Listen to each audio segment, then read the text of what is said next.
Hear, O nations, and incline your hearts, for the breath of the Almighty sweeps across the earth as a consuming fire, stirring the sands of ancient prophecies and awakening the bones of long-forgotten scrolls.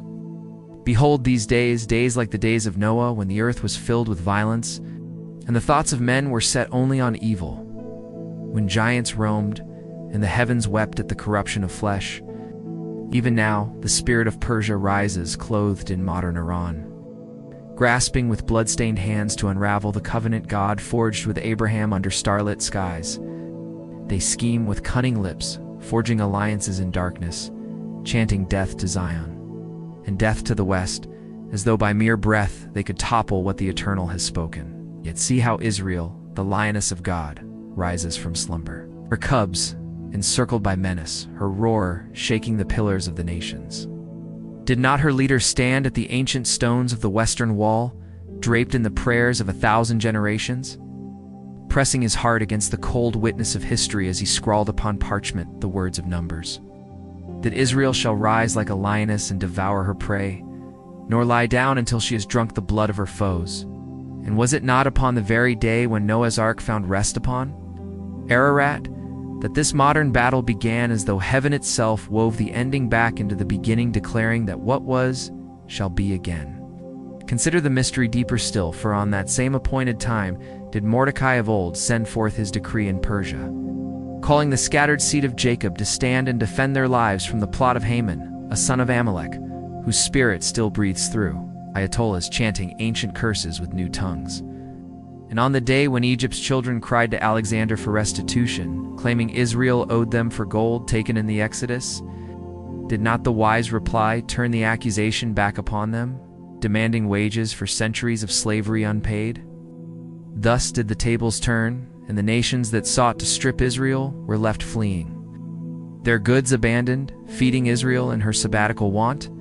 So it is even now that Iran, swelling in pride like Goliath, finds her schemes shattered by unseen hands, her proxies scattered, her power waning, for who can curse whom God has blessed? Remember how Balaam stood upon the heights, mouth filled with curses, yet when he opened it, blessings poured forth, for the Almighty placed a bit upon his tongue. So has he done in our days.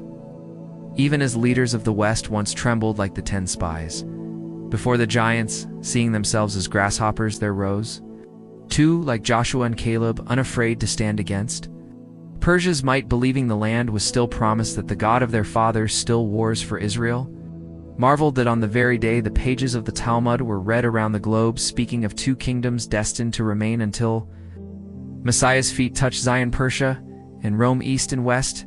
Did Rome, draped now in the stars and stripes of America, strike Persia's heart, fulfilling lines written in dust and tears ages ago? And do you not see how the number 25 dances through it all?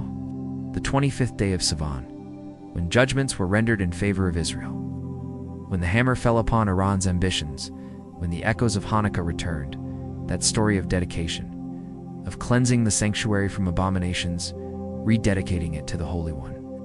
425 is the number bound to trust, bound to the Aaronic blessing, bound to joy, as though heaven whispered, "Those who trust shall see deliverance, shall walk in joy, shall dance upon the ashes of fear." O listener, take heed, for this is not mere tale, but the very breath of prophecy unfolding before our eyes.